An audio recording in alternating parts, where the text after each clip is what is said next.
everyone! Welcome back to my channel. This is Pinay Mom in South Korea and this is a day in our lives. Samahan nyo kami ngayong araw na to. Marami tayong gagawin. Actually, halos lahat kami may sakit and ako, last night nilagnat. Parang nabinat. Naglinis kasi kami sa room ni Ijun. Kung mapapansin nyo, dalawa yung bookshelf sa room ni Ijun. So, tinanggal na namin yung isa kasi mostly ng mga books hindi na binabasa and ginagamit. So, dinispose na namin.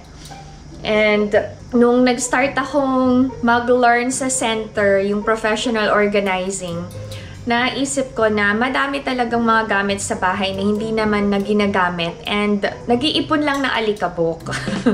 So, yung isang bookshelf nilipat ko sa veranda para pwedeng paglagyan pa ng ibang mga gamit. Actually, hindi pa tapos yung pag-organize sa bahay pero at least nakapag-start na kami and tinulungan ako ni Alex. Kaya lang sobrang daming pagod.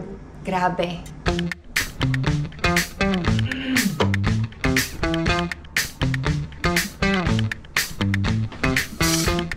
Yan ang room ni Ijun, mas lumuwag and umaliwalas.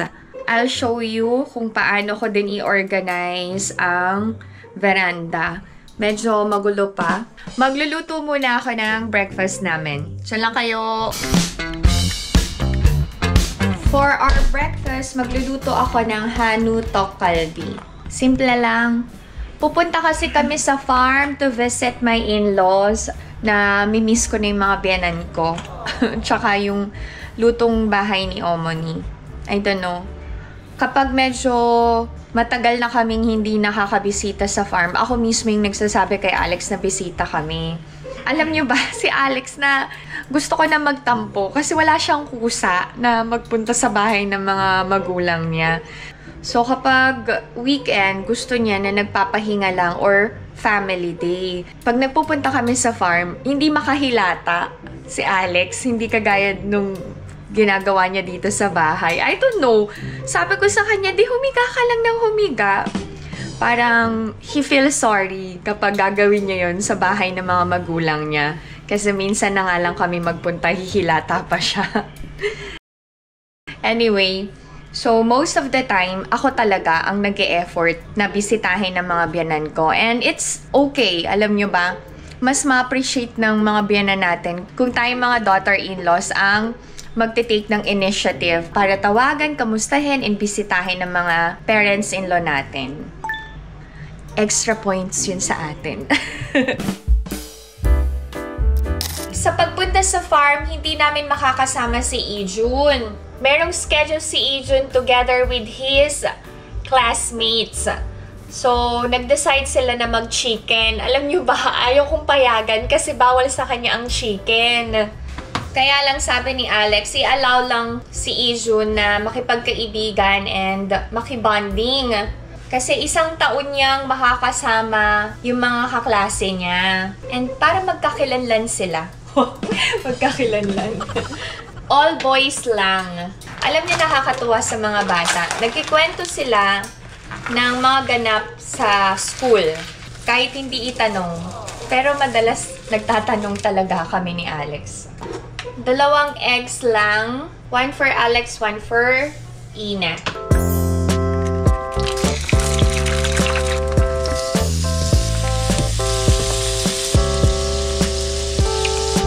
So, ang sakit ngayon dito sa Korea kasi sa umaga and sa gabi mababa yung temperature. Pagdating ng tanghali, mainit. Tapos, tayo mga mommies, kahit may sakit tayo, kinakalimutan natin yung sakit natin, no? Kasi alam natin may pamilya tayong dapat alagaan and asikasuhin. Ako, ininuman ko agad ng gamot kagabi. Tapos, nagpaalam na ako na maaga akong matutulog.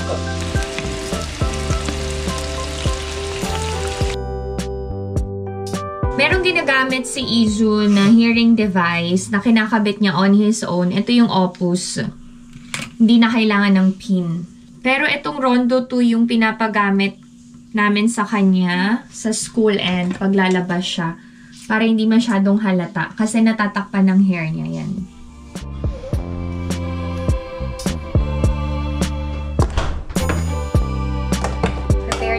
side dish.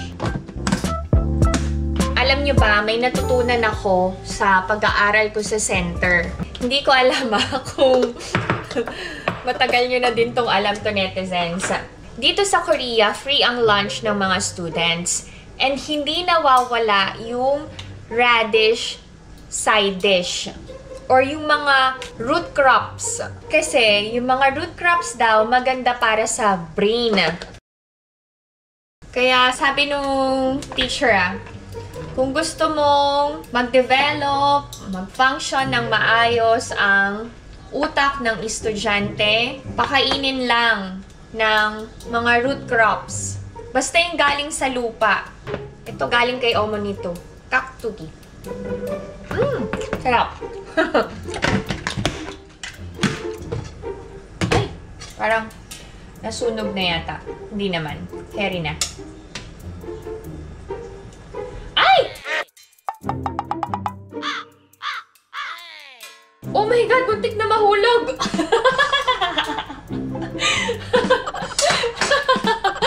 Ay, nako. Pag masayahin ka talaga, alam nyo, lahat ng mangyayari sa'yo, tatawanan mo. Para ka ng baliw. Magluluto ako ngayon ng garlic rice.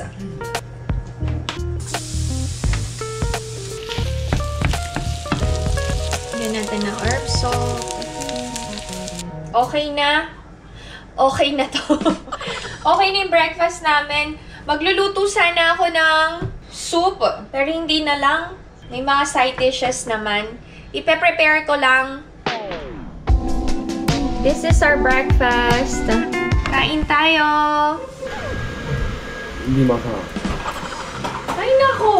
Always hindi masarap. Ano ba yan?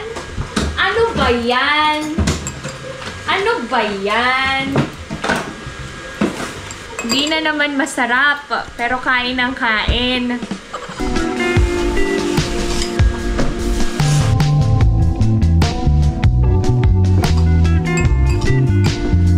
Hindi masarap, pero nakatatlo na. Love you, baby. Good morning. I always make sure na meron kaming araw na sabay-sabay kumakain. Kahit anong meal yan, breakfast, lunch, or dinner. Basta sabay-sabay kami.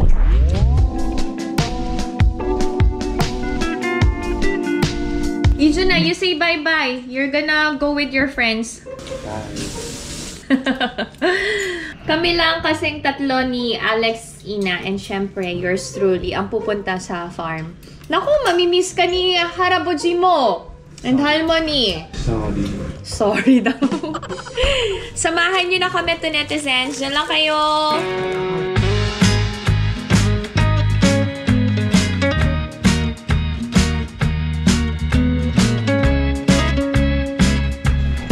Annyeonghaseyo.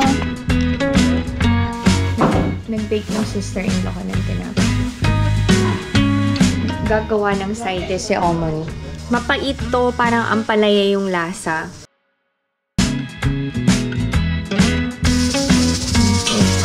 Ito, homemade gochujang yan. Si Omoni may gawa yan. Chili powder. Then, uligodang. Parang syrup. Originally, yung root lang yung kinakain. Pero wala masyadong root. So, sinama na ni Omoni yung dahon. Pwede naman. Patis. Si Omoni magaling gumawa ng mga side dishes. Meron ding suka. And madaming sesame seeds.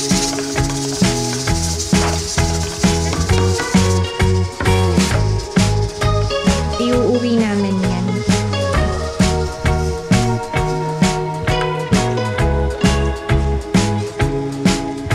Makakain lang siya every spring. Kasi tumutubo lang siya every spring. Sobrang pait. Pero si Alex gusto yan.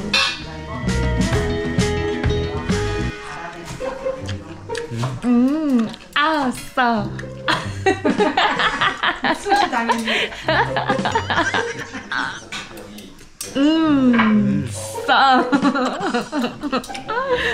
Rich in calcium and iron daw yan.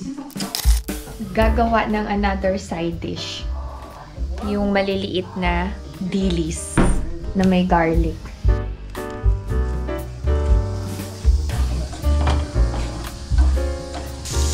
In-off na ni Omni yung apoy. Lalagay ng soy sauce. And uligodang. Kung walang uligodang, pwedeng maglagay ng sugar or honey. Pag sugar ang ilalagay nyo, low heat lang. Pag kumukulo-kulo daw, maganda daw yung coating. Mahina lang yung apoy. Tsaka, malutong-lutong daw. Masarap na ulam to and pulutan. Tipid pa. Mura ba dili sa atin? Dito kasi mura. Hindi mawawala ang sesame seeds. Okay na to. Mag-ikot-ikot tayo dito sa farm. Ma-warm ang panahon pag tanghaling tapat. Kahit hindi ka na mag-jacket. Pero sa umaga and gabi, so cold pa rin ang arte. Wala pa masyadong tanim. I think tinanim nila to nung late autumn. Mga books yan. Si Alex is a bookworm. Dati, palagi siyang bumibili ng libro na babasahin niya na makakatulong sa kanya and sa field of work niya. Pero, habang tumatagal, nagiging busy na siya. So, madami na siyang libro na hindi na nababasa ulit. Pero nabasa niya bawat libro. Pinagtalunan namin, sabi ko, i-let go niya na. Kasi, yung mga gamit na hindi na nagagamit ng 2 taon, dapat daw i-dispose na. Sabi nung teacher ko ha. So, sinabi ko sa kanya, sabi niya, may daw yun, gagamitin pa daw niya in the future. So, dito namin ilalagay sa farm. Kasi may malaking storage area dito sa farm. Yan mga libro niya to. Oh, ang bigat. Ay! Wait lang. Sa mga nanunood ng When Life Gives You Tangerines, eto ha, sa episode 3 or 4 ba, yung closet ni Esun doon. Parang pag meron kang ganong closet, yayamanin ka na. Sa isang household, sobrang siya, status symbol siya. Ibig sabihin, level up na yung buhay mo. Wait lang. So, eto yon. Oh, diba? Yan. Meron din dito sa farm. Sa bahay ng mga biyanan ko. Anong laman nito?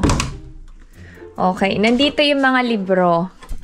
Ay, may book pa si Alex dito, oh. Pangalan, Shin Hyun-jung. So, ganito siya katibay. Ay, ang ganda niya, oh. Ganda niya sa loob. Matibay talaga. Mamahalin to. Dati. Yan, ganyan siya. Yan, sobrang ganda.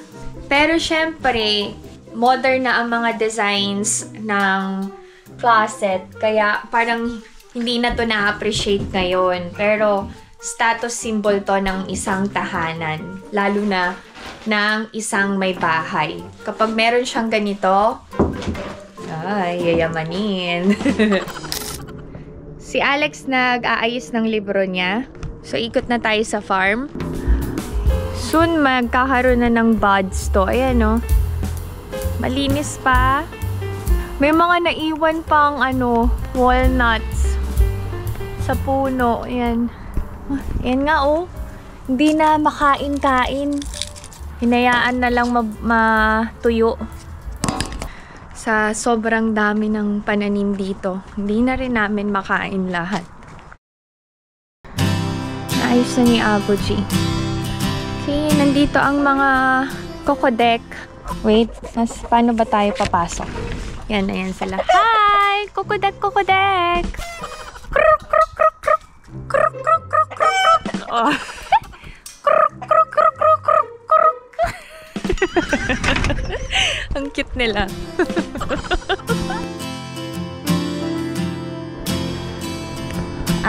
Wala pang tinatanim. Ay, nag-ano ng binhi si Abudzi, oh. Ano kaya to? Ano to? Ah! Ang daming spinach, oh. Ito to, spinach yan. Dami, oh. Tapos meron ding ano to? Hindi ko alam. Lettuce to. Yung pinangrarap ng samgyupsal. Ay, dandelion, oh. Ay, mga fertilizer yan.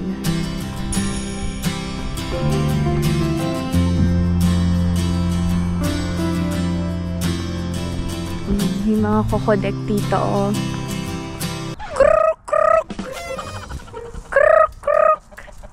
Pinoy na Pinoy yung pagtawag, no? Ano yung tanim ni Abudzi dito? Wait, ano to? Sibuyas to siguro. Yan, or spring onion. Wala pa. Usually dito kasi sa house na to, tinatanim nila ay sesame seeds, green chili peppers, and red chili peppers. Wala pa.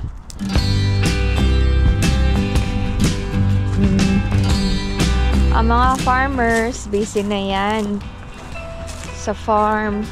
Kaya kami din, kailangan naming tumulong dito para naman matuwa ang aking mga biyanan. Wala pa masyadong makikita dito sa farm, pero update ko kayo every time na magbe-visit kami dito. Uuwi kami ng bigas and nung pumpkin juice. Busog na ako sa kakamerienda dito. Ngayon pa lang kami kakain ng lunch. Pinakain pa kami ng mais ni Omoni. Ay, speaking of mais, nako, pasensya na kayo dun sa pagkain ng mais. If you could remember, sabi ko, ganun kumain yung mga Pinoy. Ako lang yata yung ganun. Yung may naiiwan pa. Sorry na. Akala ko ganun tayo mga Pinoy. May mga netizens, ikaw lang ang ganyan PMSK, wag ka naman damay. Oo nga, sorry ah. Akala ko damay-damay na eh. Akala ko ba love niyo ako?